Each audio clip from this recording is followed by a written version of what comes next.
everyone. Welcome to Trusting After Trauma, Season 2, Rebuilding Resiliency After Narcissistic Abuse. I'm your host, Pi Venus Winslow.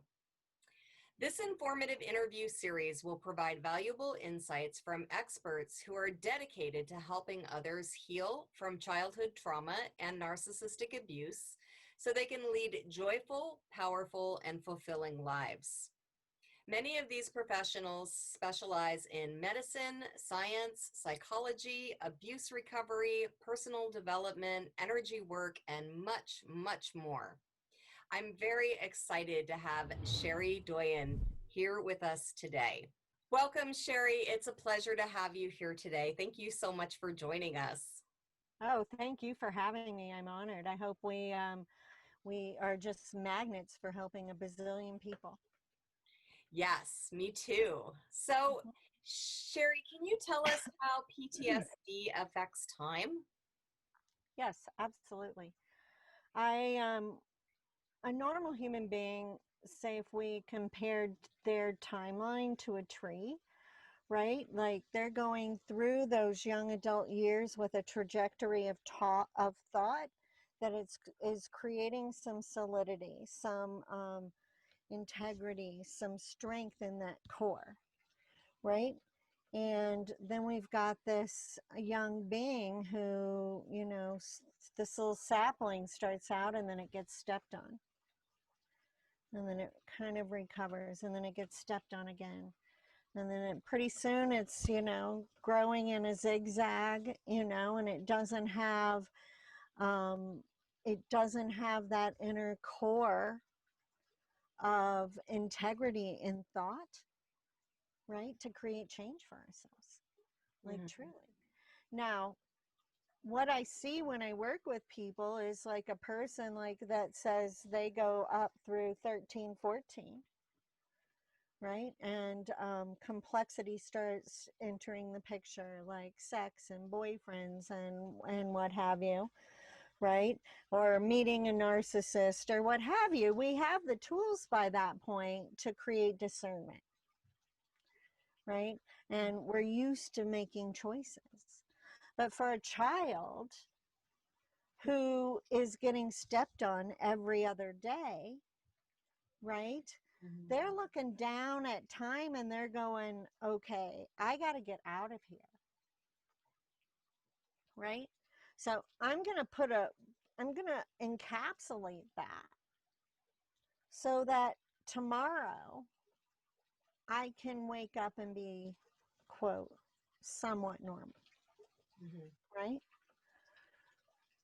So we are constantly creating cysts or loops, frozen moments in time, karma. It's been called a bazillion different things.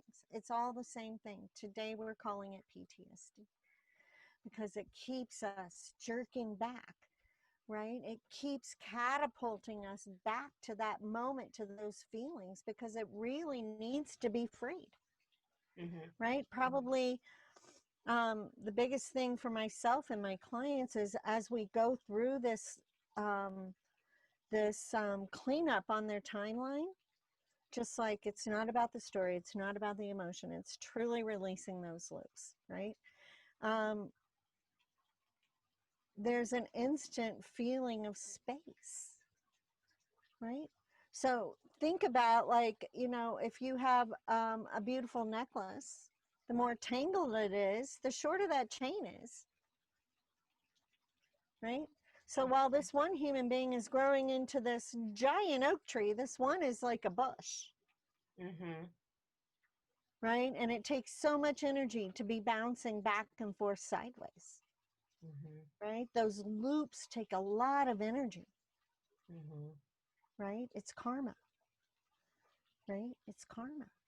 Right? So anytime I'm speaking to anyone and they've got these cyclical patterns showing up in their life, it's like, okay, that is like, let's go dismantle that.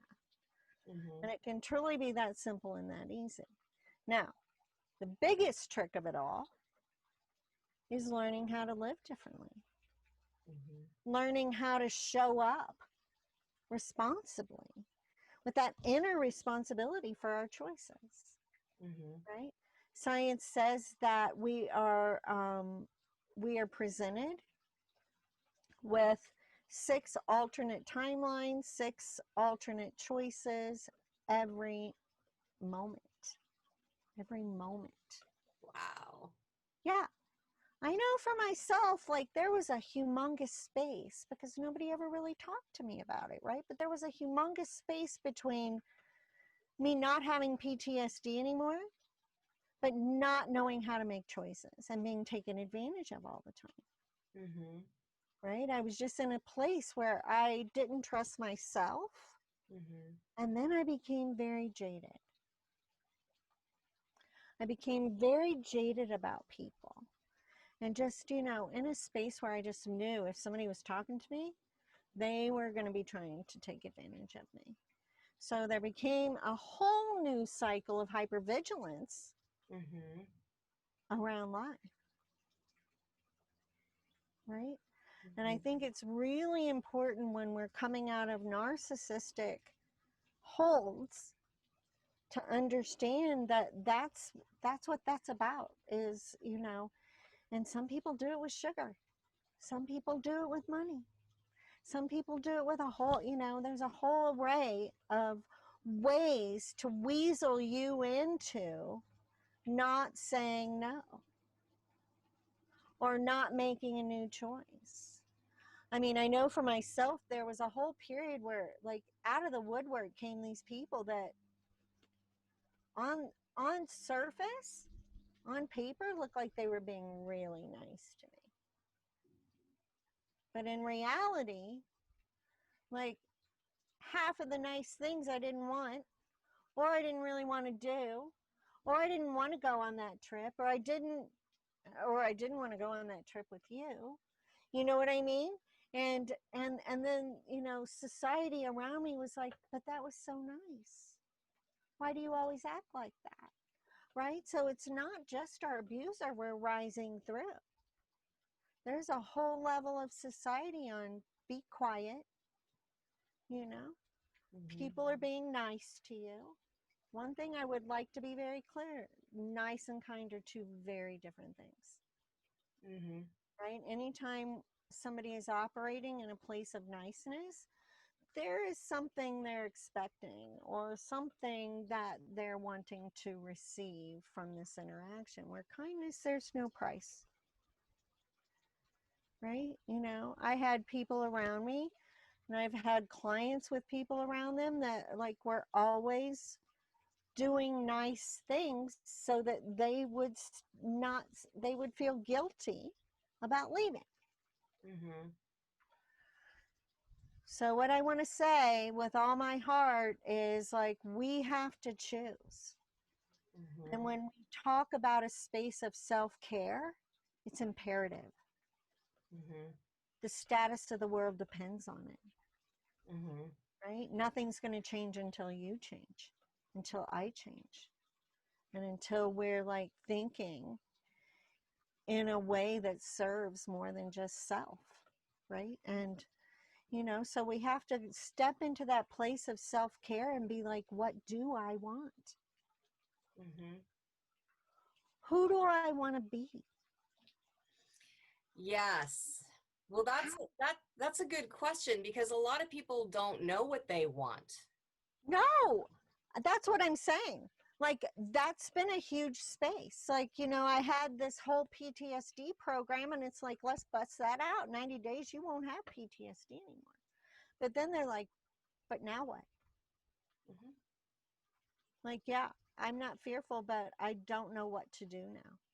Mm-hmm. Right. And it's truly like stepping into that space of choice and understanding, without everything being personal, that you do today get to choose. Mm-hmm. Right. One of a big shake point for me with Mr. Chopra was he said that to me. Right. He was talking about us choosing and, you know, he was very passionate and I was just getting angrier and angrier. Mm-hmm. And at that time, like I very rarely spoke. And I found myself at the microphone with my knees shaking, going, wait a minute. No, I didn't choose what happened to me. I did not choose what happened to me. And he is the kindest, like, he never gets riled, right? So he just looked me in the eye and he said, no, but how long ago was that? And I said, well, the last time I was physically like hurt, I was 17. And he said, and how old are you today? And I was like 48, right? And he goes, that's your choice.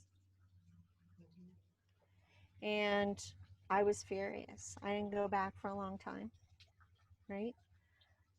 And I did really, at that moment, say, okay, like, because I was studying to teach with him, for him. And, you know, it was like, how can I, in any sort of responsible way, do that when I'm still getting triggered? Mm-hmm. What's the action? There has to be an action, because if it were a thought, I'd already know it. Right? And that's where quantum therapeutics came from. Mm-hmm. I was like, I want an action. Mm-hmm. Right? I see it. I sat and witnessed a chief of the Waiata stand up and clean up a person's entire timeline. Mm-hmm. And I know he did it because I can see. And I watched it, and he hit every space I would have hit. Like, he called out every loop on her timeline. And what I want to say is the woman lived exactly the same. She lived exactly like if she were sick, because she didn't have that next step on, being held responsible on how we're showing up. Because I have to say, because I was one, being a victim is quite narcissistic as well. Yes. Just have to say it. And I can say that from experience. Yes. Right? And that sorrow and that suffering is like coughing the coronavirus on everyone you contact. Mm-hmm. Why it is your responsibility. Right? Nothing out there is going to change until we as human beings are different. Mm-hmm. Right? Yeah. What I can say as well, because I've worked a lot with mental illness as well, mm-hmm. is like, we have to understand that, this whole machine that's been running has been about normalizing things and making things about sameness. And if you've got PTSD, you are not the same. You are brilliant, you are magical, and you are a superhero. So call me and let's teach you how to drive that car. Right? Yeah. Yeah. Passionate about it. Yeah. Well, yeah, and I am too. And I know that, you touched on a lot of things, and something that jumped out at me was that the identity of being a victim and not knowing who you are because you've been a victim for so long. And then if you're like, well, if I'm going to choose not to be a victim anymore, then who am I, right? It's an identity. Yeah. And so is like all those labels we decide we're going to attach ourselves to. Mm-hmm. Right? All of them. It is an identity because it's the only time we're heard. Kind of. But people get tired of hearing it. Yes, they do. I lost a lot of people during that phase. Mm-hmm. Right? Because they're just like, I don't know what else to say to you. And there was nothing. Mm-hmm. Right? My final psychiatrist said to me, hey, dude, like, I see you. You're brilliant. But I don't know how to help you any further. He said, what I can say is you're not in there. Right? And that's a piece as well. Right? Mm-hmm. There's a lot of different pieces of this amazing equipment that we've blocked or turned off because as a kid, kind of knowing too much is worse than not knowing anything, Mm-hmm. right? Mm-hmm. So we start turning things off, Yeah. right? And I know that in my work activates people. Like physical life becomes very different. Homeless people buy houses. Like it's just like life activates. Mm-hmm. And you know, when that's all tangled up and all that energy and all that magic is funneled in on yourself, you're going to eat yourself alive. Mm-hmm. Right? Well, yeah, that's what happens, right? I mean, Yeah, we literally start getting diseases. exactly. Right? But, I traveled the world studying with shamans and, amazing energy people. And, one thing I realized in almost every tradition but the medical world, we would be claimed extraordinarily gifted. And people would be, coming to us to see for them, right? They'd be coming to us to guide them because we can see illusion probably better than anyone if it's not ours, you know? Yeah, I find that we're so far separated from our quote capital self that, and the earth and all the life that walks on it, right? And mostly I find that in a very real, literal way, we're separated from our physical body, Mm-hmm. right? You cannot astral travel without leaving your body. You cannot do it. You cannot have an out of body experience without leaving your body. Like it. And what is dissociation but a separation of one thing from the other? It's so literal. Mm-hmm. And when we can realize that, wow, people study for a lifetime to try to astral travel, and all you have to do is shut your eyes. Like, boom, let's go.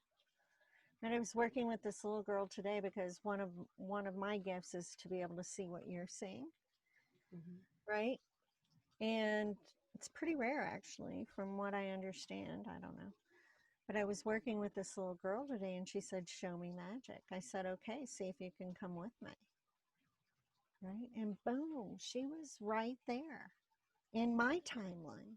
That's how easy it is. Mm-hmm. Close your eyes. And, how do you know that she's there? Because she's seeing I'm describing exactly what I'm seeing. Mm-hmm. Right? I never told her about it. I was working with this in the beginning. I was working with children. That was my passion. And I realized to activate a child and then send them back to the slumber was very similar, like to Harry Potter having to live in that closet. Like, there was a little girl I was working with for a while that she could see into the future about 15 minutes. She needed to. She very much needed to, Mm-hmm. right? And everybody around her freaking out. All of her caregivers, all of her, all of, the foster home, everybody's freaking out. And I'm like, well, so they call me in. I'm like, well, is she right? They're like, every time. I'm like, so what are you doing? Why would you discount that? Because you are going to be sending her home. And on the other side of that door might be harm. And you just told her that it was wrong to know that. Why would you do that? Mm-hmm. Right? So I think as adults, I know for a lot of my people, crazy is a big word. Right? We don't know what we think. There's no congruence to it at all. Mm-hmm. Right? That's exhausting. Mm-hmm. Right? It is a completely different space, to be very clear. Mm-hmm. Right? And Mm-hmm. know that, like, the Pope could be here, the Dalai Lama. Ask me a question, I'm going to answer it from my truth. Mm-hmm. Right? If you've got PTSD, if you're tangled up, you're here on purpose. You're here for a reason. And it's time to really get in alignment with that magic that you're holding, right? And turn it out into the world. That's being in the world and not of it. Yeah. Yeah. So how would what would you say is the best way to get untangled? Well, I know there's a lot of things floating around. Like there's like, we'll heal your PTSD in 2 years, in 5 years. I'm saying, give me 90 days. Your life will be different. It will be visibly different out in front of you. Like, different life. And yeah, book your freedom call. It's a free 30-minute call. And you can just hop on my website at cheriedoyen.com. Right on the front page, boom, free call. Like, just talk to me, right? I'll very quickly be able to assess like how long it's going to take, right? Like, you can't expect, like for myself, like I was almost killed at 6 months for the first time, right? I didn't have a normal to try to regain. I didn't know what that was, right? So that's a different journey than somebody that gets a hit at 12, right? But, I've never really had it take longer than 90 days as far as cleaning up karma and getting those loops dismantled and getting you turned around into a level of choice. I also have a course that's very dear to my heart because it was a space when I created it, I was truly going through, what does that even mean when people tell me that you have choices? Like, I didn't know what that was. Like, I had never even written a check, right? Like, I literally was 50 years old. I had never paid a bill. Like, there was just like, I had never made a choice, right? And so suddenly I'm out on my own trying to choose. And, what I can understand, through spiritual text in almost every religion is that we're rising up into this level of choice. And the more conscious we are of these 6 choices every, 90 seconds, the more real time and present we're actually living. Yeah. Right? Because often, like, opportunities are passing, we don't even know. We don't even know because we're still thinking about what happened yesterday. Right. See what I'm saying? And then we don't even recognize it. Yes. Yes. So that program is very powerful. It is mind altering and it takes you from beginning to end. Right? Today, I choose what's acceptable for me. Right now, that is different than building walls. Right. Right? And that's boundaries. I'm an author. I'm working on my 4th book, but boundaries, bound are we? When you take that word and break it down, because if you're creating a boundary, you're in fear. You're spending a lot of energy making sure nobody crosses it. Right? It's a fearful action versus it. Because when you know, everyone else knows. You don't ever even have to say it. Wow. Wow. So you've got a free gift to offer our viewers, right? Aside from the free coaching call, there was another offer, right? Yes. The Today I Choose has a free, what I have up is Today I Choose to Be Enough. And what's fun about these, this is a meditation. It's truly, I feel that it's time to get up and get moving. So the music's very active and very fun, very free flowing, and I want you on your feet, right? And we work on one, and we work with one until we don't feel resistance in our body to it. Like, if you don't want to do it, do it. Those are the ones you need, right? People tend to pick the ones that feel good.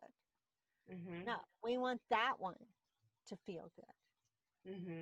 time. That's where, you know, where we need to be paying attention, right? So some of them you may hop on and they're only 7 minutes, which is fun too, right? It's not like a huge time thing. It's just a daily 7 minutes. You know, and some of them you may hop on and be like, oh, this feels really good. Like I'll move on to the next one tomorrow, right? And some you want to stay on for 2 weeks. Who knows? Mm-hmm. Depending on how much resistance your body has. If you can flow and move with it, move on. Mm-hmm. Yeah. So just to kind of like close things up then, what is the one thing that you would like to leave our audience with um around making choices? Because that's been like a big part of this discussion today is about, you know, taking action to make a choice.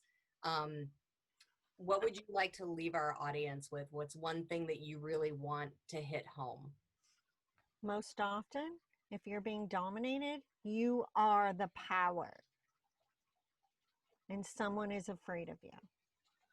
So understand that you are amazing.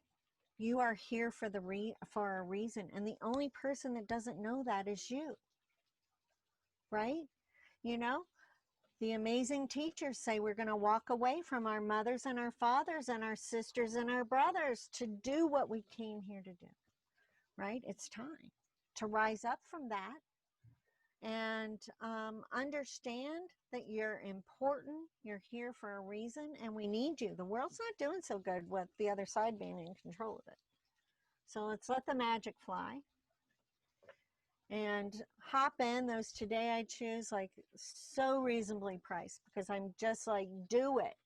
Like, we need, especially as women, because that domination has been going on like eons, Mm-hmm. right? But we have to take responsibility at some point for that and go, no, I get to choose. Right.